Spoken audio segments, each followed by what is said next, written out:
You all should know by now that I love international football. When I heard those vuvuzelas blaring at the 2010 World Cup, something in my psyche changed, and suddenly I had to get a vuvuzela of my own, even though my mom threatened to kick me out if I did. In a sport that is dominated by billionaire owners at the club level, it seems like the international side is one of the last beacons of beauty that the sport has to offer. So it is genuinely absurd to me that someone can look at the story of Haiti, a country that was so riddled with gang violence and natural disasters that they have not played a home match since 2021, qualifying for the World Cup for just the second time in their history on the same day that they freed themselves from slavery, and think, man, this is fucking lame. Now, we should cut Luka some slack here. I mean, he does pay for a blue check mark, so probably not the sharpest crayon in the box, but it also looks like he's a fan of Italy, so, you know, gulp. But when a native Haitian said that they did not mind losing to Morocco and thought that it was a lovely experience, Luka doubled down on his dumbassery and said, "It's not lovely." Listen, Luka, I know you got your definition of emotion from ChatGPT, but I guarantee that every Haitian will be in full voice for the entire 90 minutes during their 10-0 loss to Spain, because the emotion of international football just means that much more. So what we're going to do is take a look at all of the most insane stories from every single region of World Cup qualifying, just to show you guys how absolutely amazing World Cup qualifying and international football truly is, and maybe show Luka that he's wrong. Now, we're starting off strong by going to Africa first and talking about Cape Verde, or, you know, Cabo Verde if you prefer, because they have made their very first World Cup appearance. Now, I know people are going to say, oh, but there's more countries in the World Cup now, right? It's not special anymore, who cares? You know, first of all, I would say people from Cape Verde care. You know, there are people there, just so you know. And second, I'm not going to lie, I do think that the quality of the World Cup might go down at least a little bit, but these countries have earned the right to be here, and for those better countries that would maybe maintain the level of the World Cup, if they are so much better, they would be there. But they're not. Nigeria, Cameroon, Mali, where are you guys? Honestly, I cannot tell you where they are exactly, but I can tell you where they aren't, and that is the damn World Cup. In fact, Cape Verde actually beat Cameroon in their group, while Cameroon was drawing against Eswatini and Angola. Cape Verde won their matches. Simple as that. And it's the same thing with the DR Congo, who beat Nigeria, which is just, you know, objectively funny. Now, there's two other things that I want to mention from this region. The first being Tunisia is going back to the World Cup once again. Now, when you think of African footballing powerhouses, Tunisia isn't really someone that comes to mind immediately, yet they have been the second most appearanced country. That's not a word. They have made it to the World Cup 7 times, and in fact, have only been beaten in terms of appearances by Cameroon, who has 8. Along with that, Tunisia has the best streak of 3 in a row, which is only again once beaten by Cameroon. Tunisia is just, I guess, one of the best African footballing countries. I had no idea. I was not familiar with you guys. I apologize. That is insane. The other thing I wanted to mention is that South Africa is back for the first time since they hosted in 2010, which means vuvuzelas are back, baby. You hear that, Mom? I'm getting another vuvuzela. I don't care if I get grounded. Now, moving on to the qualifiers from Asia. Now, honestly, this region wasn't really that crazy, just because a lot of the heavy hitters that normally make it did make it, right? I'm talking Japan, South Korea, Iran, Australia, Qatar, Saudi Arabia. I mean, a lot of countries historically, or at the very least from the last few years, have made it. But there are 2 new names from here that have made the World Cup for the very first time: Uzbekistan and Jordan. Let me say that again. Uzbekistan and Jordan. What the heck? Now, I think what was most impressive from these 2 countries is that they both qualified automatically in groups that were relatively strong. Uzbekistan was in a group with Iran, the UAE, and Qatar, while Jordan was in a group with South Korea, Iraq, and Oman. I mean, these are countries that are routinely doing well in Asia, and a lot of them have actually made appearances and done well at the World Cup. And similar to what Cape Verde and the DR Congo did, both of them were winning matches that they were supposed to be winning against the countries that were supposedly worse than them, but then they were also taking points off of the heavy hitters in their group as well. I mean, Uzbekistan only lost one time, while Jordan only lost twice, and both of them were second for the least amount of losses in their group. So because Uzbekistan and Jordan both qualified, that meant that there were two countries who were pretty strong that were fighting for a playoff spot, and that was between the UAE and Iraq. Now keep in mind that, again, this was for a World Cup playoff spot, not an automatic spot at the competition. And what makes it even crazier is that these were going to be their 19th and 20th matches of qualification. No other region had as many games. That's what's so insane. So the tie between the UAE and Iraq was actually a two-legged tie. The first one ending in a relatively boring 1-1 draw, which makes sense because especially in a international competition, you're gonna be fairly cagey. The second match was a little bit more hectic. The UAE would strike first early in the second half as one of the Iraqi defenders make a mistake and the UAE attacker would capitalize. Iraq would then go on to equalize from a set piece so good it would make Arsenal proud, and then we went into added time. 10 minutes of added time, and in the last seconds of said added time, a handball was called, but obviously not immediately. In fact, there was 3.5 minutes between the handball occurring and then the penalty actually being called. And 3 minutes after the penalty was called, the penalty was actually taken. So that means 7 or 7.5 minutes after the incident occurred, the penalty was taken, meaning that a player had to step up in the 17th minute of added time to try to send their country to the World Cup playoff. Expectations on his shoulder. He steps up and he slots it away. Now, I don't really know the size of his, balls, but given the fact that he was able to maintain his composure, I would say that this is a rough estimate of his size. I mean, that's at least what I would think. Moving on, we are going to the Concacaf region. If I'm being honest, and it might be a little biased, I get that, this might have been the most insane region in the entire world for World Cup qualifying, because both Canada, the US, and Mexico have already qualified, right? They're the ones hosting, and so those are the three heavy hitters in that region, which means there are 3 spots and a playoff spot up for grabs for a lot of these countries trying to make it for the very first time. Now, if you're unfamiliar with the CONCACAF region, besides the US, Mexico, and Canada trio, some of the other, at least stronger countries in that area are Panama, Jamaica, and Costa Rica.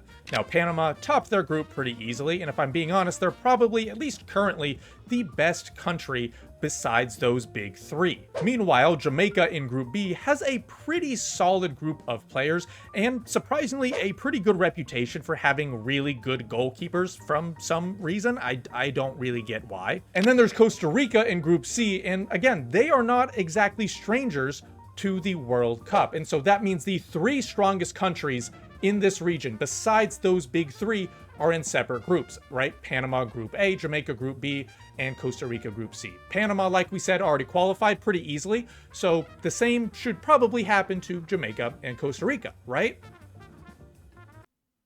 First off, you had Curacao in Group B, topping their group even though Jamaica was in it, and they have become the smallest country ever to qualify for the World Cup. Now, they do have Dutch roots, because of colonialism, but even with some of those people in the Netherlands that have roots and lineage from Curacao, when you combine that group of people with those who actually live in Curacao, they are still the smallest country to qualify for the World Cup. Meanwhile, in Group C, featuring, again, aforementioned Costa Rica, as well as Honduras, they all got topped by Haiti.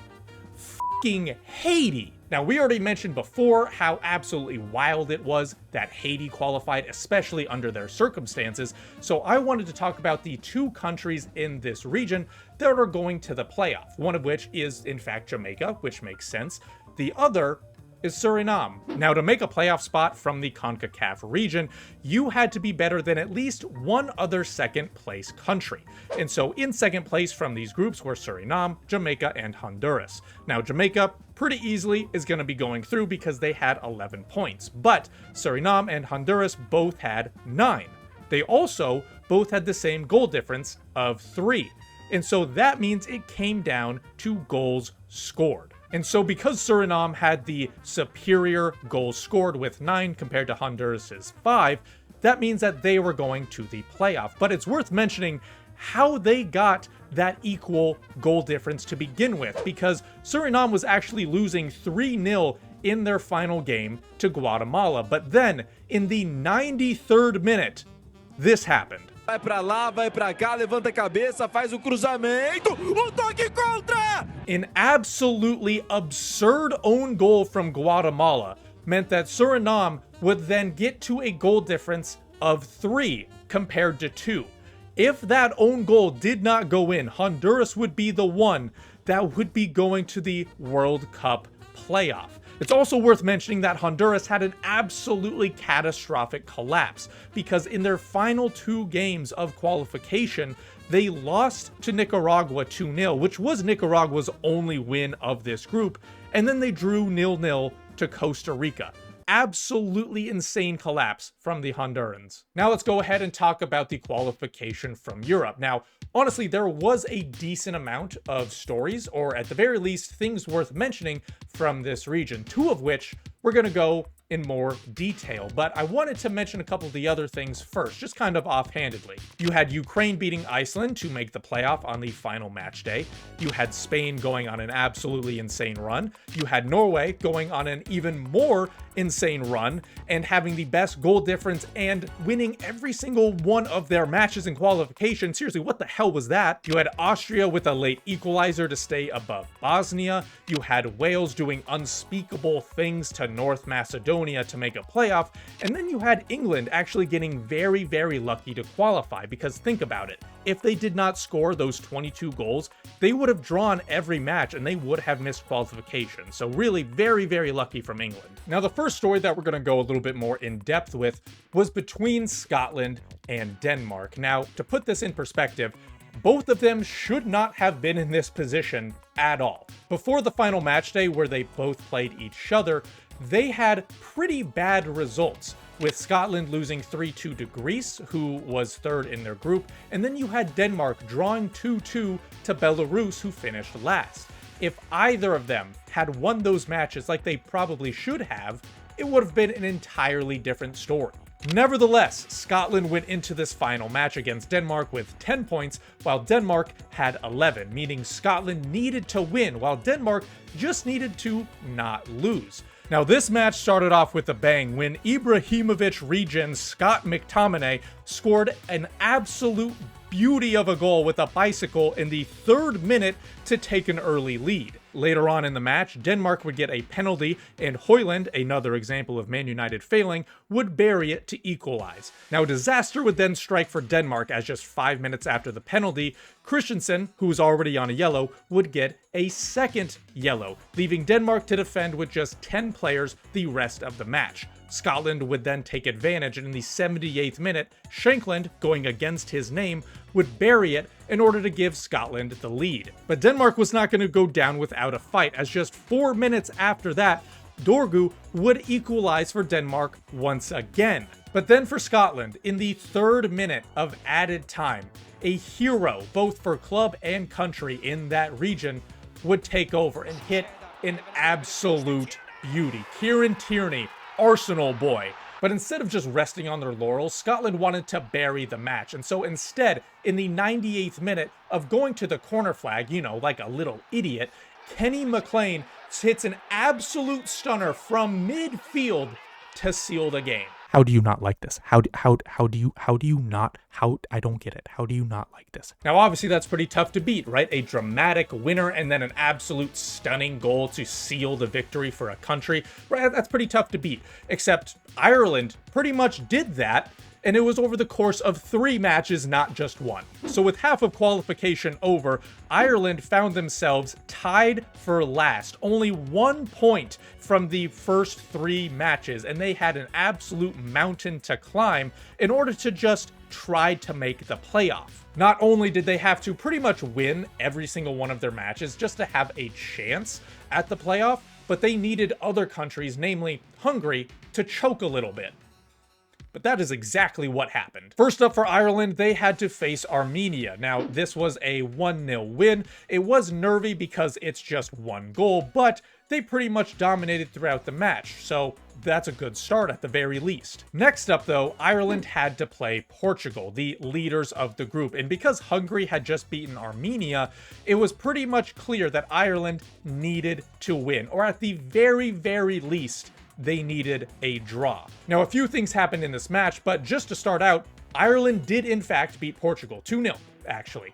But that's because of 2 different reasons. One is because of Parrott. He's the one that scored a brace for Ireland in order to help them beat Portugal. The other reason though is because Ronaldo, perhaps feeling a little generous, got a red card and, wasn't really happy about it. But, maybe it's a sign that you should retire from the international team. So that means after just starting out with 1 point from the first 3 matches and having to earn a result against the top country in this group, Ireland found themselves 1 single point behind Hungary, and all they had to do was win. Once again, the game started early and Hungary opened the scoring because of a beautiful delivery from who else but Szoboszlai. But Troy Parrott, the hero from the match against Portugal, was not going to go down without a fight. And once Ireland earned a penalty in the 15th minute, Parrott buried it. Obviously, Hungary wanted a goal advantage in order to make their match a little bit easier, and so in the 37th minute, Varga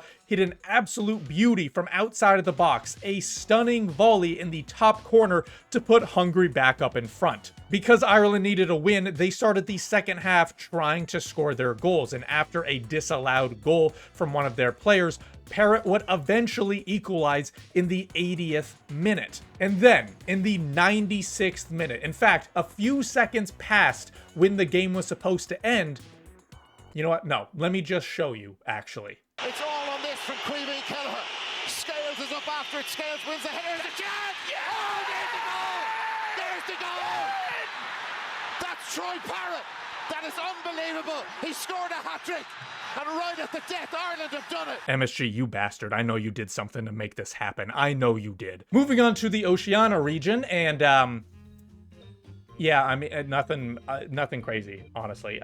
New Zealand swept everyone. In fact, they conceded 1 goal, which that alone probably should not have happened, if I'm being honest. But, New Caledonia, they're in a playoff, so that's pretty neat. And finally, we have the South American qualifiers. Now, if I'm being honest, the automatic spots for the World Cup, which were spots 1 through 6, were actually not that interesting. You had Argentina leading the top of the group, sure. You had 2 through 6 being filled by countries that make sense, right? Brazil, Colombia, etc. But the big story here was for that 7th spot, that playoff spot, right? And it was between Venezuela and Bolivia. All right, and listen, it may not seem crazy, but just hear me, it's so good. How do you not like international football, man? Now, with 3 matches to go, Bolivia and Venezuela were fighting for that playoff spot. At that time, Bolivia had 14 points, and Venezuela had 18. Now, the thing is, in a normal situation, maybe like club football, for example, 4 points from 3 matches is actually a decent gap, right? If a club fumbled that, you would say that they choked, right? But in this case, it is a lot closer than it looks. Now, on one hand, you have Bolivia, who realistically are probably the worst country in South America in terms of footballing ability, but they do have a superpower, one that literally no other country in the world has.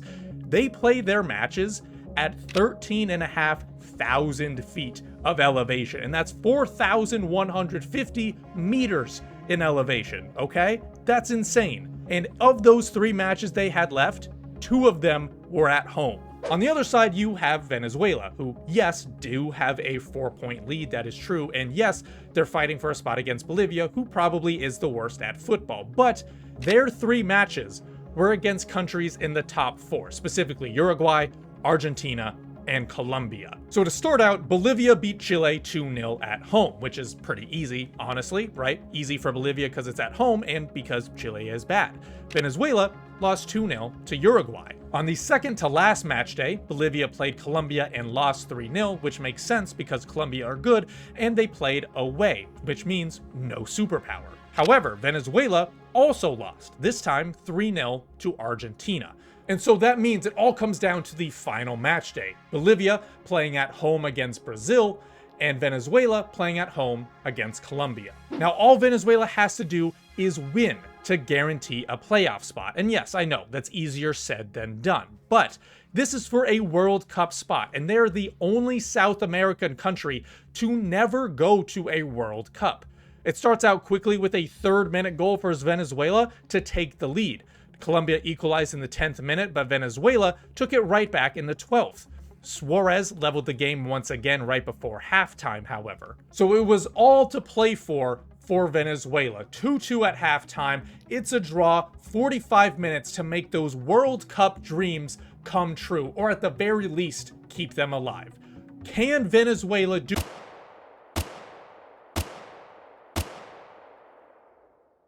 I don't think the meme worked, unfortunately. So that means all Bolivia has to do is win. Now, yes, it's against Brazil, but at home, at 13,500 feet, they are equal to virtually every other country in the world. Hell, I would like to see a match against Spain in Bolivia, honestly. I think it would be at least close, I'm not gonna lie. After Bolivia were given a penalty, they managed to step up and score. And after running Brazil ragged, they managed to do the unthinkable and win 1-0 against one of the strongest and most historic countries in the world to at least keep their World Cup dreams alive. Now, after all of that absolute insanity, there is no way that you can tell me you don't really care for international football. You cannot tell me that it doesn't matter. You cannot tell me that you think it's boring, right? If you prefer club football, sure.